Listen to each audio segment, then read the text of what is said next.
Bienvenue dans votre émission Itinéraire Entreprise en partenariat avec Le Figaro. Bonjour à tous, bonjour Didier Candelot. Bonjour. Vous êtes président de Physidia, un expert français reconnu de la dialyse à domicile. Vous êtes d'ailleurs le seul fabricant français de l'hémodialyse à domicile. En quoi est-ce que ça consiste ? Eh bien, d'abord, merci de votre invitation. Voilà, l'hémodialyse, tout le monde, je pense, connaît.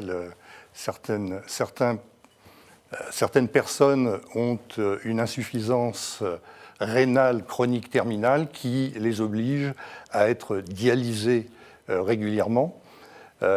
Historiquement, la dialyse se fait dans des centres spécialisés de dialyse à raison de 3 séances de thérapie par semaine.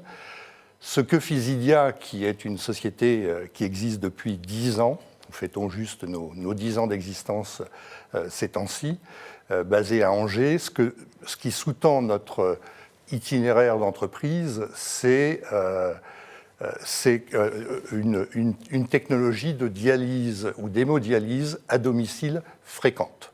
C'est-à-dire qu'au lieu que le patient se déplace dans un centre de dialyse 3 fois par semaine pour des dialyses longues, il reste chez lui et on lui donne les moyens de se dialyser soi-même de manière fréquente à la maison. Et quels sont très concrètement les bénéfices directs pour les patients ? Alors, les bénéfices pour les patients, c'est d'abord le bénéfice de la dialyse fréquente par rapport à des dialyses plus espacées et plus longues. Les dialyses fréquentes sont physiologiquement plus proches de la dialyse naturelle, qui est la fonction rénale. Donc plus on se dialyse fréquemment et plus les dialyses sont moins longues, et mieux on se rapproche de la dialyse naturelle. Donc c'est ce qui sous-tend notre activité et notre technologie. Donc c'est physiologiquement beaucoup plus proche et beaucoup plus acceptable pour le patient.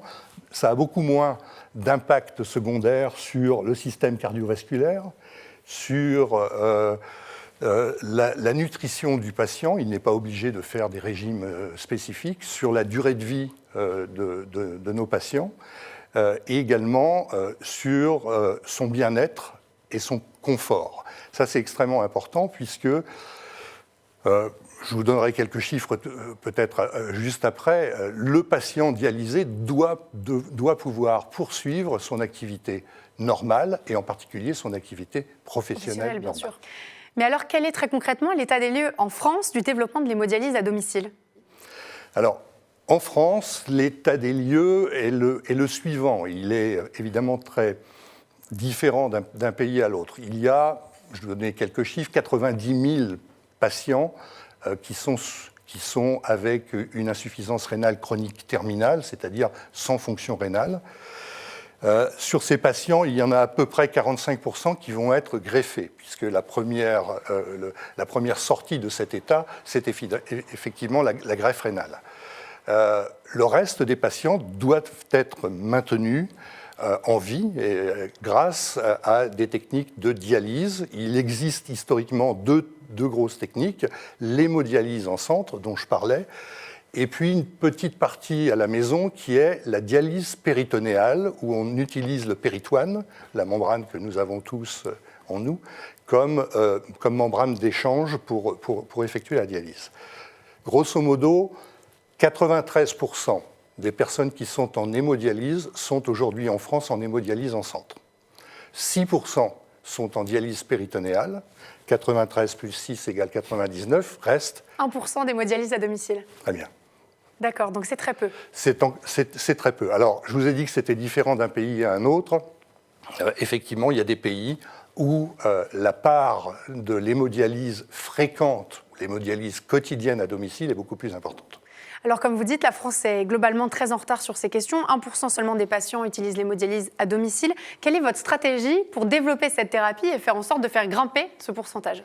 Alors, notre stratégie, évidemment, est basée sur des études cliniques qui ont pour objet de promouvoir les éléments favorables de la technique et de la technologie.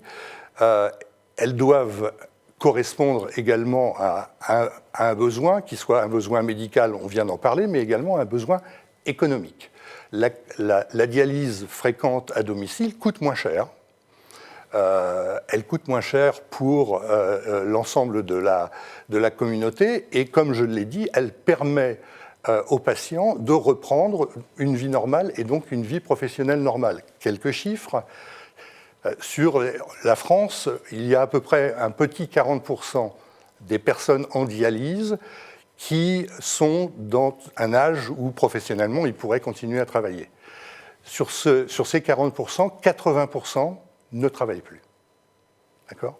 Et la dialyse quotidienne à domicile permet aux patients de s'organiser et cette dialyse permet à ces patients de continuer à travailler professionnellement. Alors, quel a été l'impact du Covid sur le développement de Physidia et notamment sur la nécessité d'instaurer l'hémodialyse à domicile ? Alors, on pourrait imaginer, et ça a été le cas dans un certain nombre de pays, qu'un événement majeur comme la pandémie du Covid pousse effectivement les différents partenaires qui sont partie prenante dans la dialyse à faire en sorte que les patients restent chez eux. C'est plus facile à dire qu'à faire, mais je pense que c'est le cas dans un certain nombre de pays. Dans un certain nombre de pays, le gouvernement a pris un pari stratégique qui est de dire X% des patients qui vont rentrer en dialyse à cette date devront être traités à la maison. C'est le cas aux États-Unis, c'est le cas en Angleterre, c'est le cas dans d'autres pays. Le Covid a eu un impact important. Une personne qui a besoin d'être dialysée va être beaucoup plus sujette qu'une personne normale à la contamination par le Covid. Une personne qui est traitée à la maison en hémodialyse et une personne qui est traitée en centre, la différence, c'est un facteur 3. En centre, le nombre de patients qui vont être infectés par le Covid est trois fois plus important que le nombre de patients qui sont traités à la maison. Donc, un élément supplémentaire, si vous voulez, pour faire en sorte que des patients restent à la maison. On a répondu à des demandes spécifiques pendant les périodes aiguës de la pandémie. Pour l'instant, sur la France, il n'y a pas encore un mouvement stratégique majeur dans le domaine de l'hémodialyse fréquente à domicile. Alors, votre vision et votre ambition, c'est justement de vous engager pour améliorer la vie des patients, on le comprend bien à travers vos mots.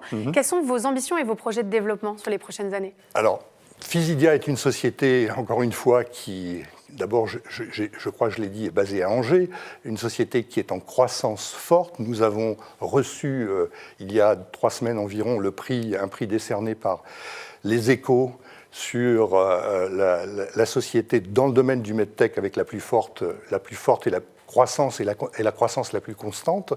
Évidemment, notre objectif, c'est de développer notre technologie sur le territoire français, mais depuis 3 ans, nous sommes également à l'export. Nous sommes d'abord dans les pays européens, à travers des distributeurs et à travers des partenaires. Et nous avons commencé un travail de certification de notre technologie auprès de la FDA pour s'attaquer à moyen terme, à 18 mois, au marché américain. Alors, un autre élément qui pourrait tout changer pour Physidia, c'est le fait que le gouvernement français veuille reconstruire le tissu industriel français, surtout dans le domaine de la santé. En tant qu'entreprise française, qu'est-ce que ça peut vouloir dire pour Physidia dans les prochaines années ? Eh bien, j'espère que ça va vouloir dire que, je dirais, nous allons être soutenus dans notre développement. Nous allons être soutenus stratégiquement. Je pense que c'est important, ou politiquement, par un certain nombre de décrets qui vont permettre à plus de patients d'être dialysés à la maison. Et également, ça va un soutien qui soit un soutien financier pour que notre déploiement à l'international soit un succès. Ça l'est aujourd'hui et ça devrait l'être dans les années qui viennent. Un succès sous bannière française. Donc, effectivement, le gouvernement, aujourd'hui, entame une reconstruction du tissu industriel du medtech. On a vu pendant la crise de la pandémie qu'on était démunis sur des choses assez basiques comme les masques, les choses comme ça. C'est une nécessité de reconstruire. Il y a beaucoup de gens qui y travaillent, notre syndicat national, des associations comme MedTech in France, et j'espère que évidemment, dans les années qui viennent, tout ça sera suivi des faits. Bien, on vous le souhaite. Merci beaucoup Didier Candelot. Merci à vous. Merci. Je rappelle que vous êtes président de Physidia, un expert français reconnu de la dialyse à domicile. Merci beaucoup d'avoir accepté notre invitation. Merci à vous. Quant à nous, on se retrouve très vite pour un nouveau numéro d'Itinéraire Entreprise en partenariat avec Le Figaro. Je vous dis à très bientôt.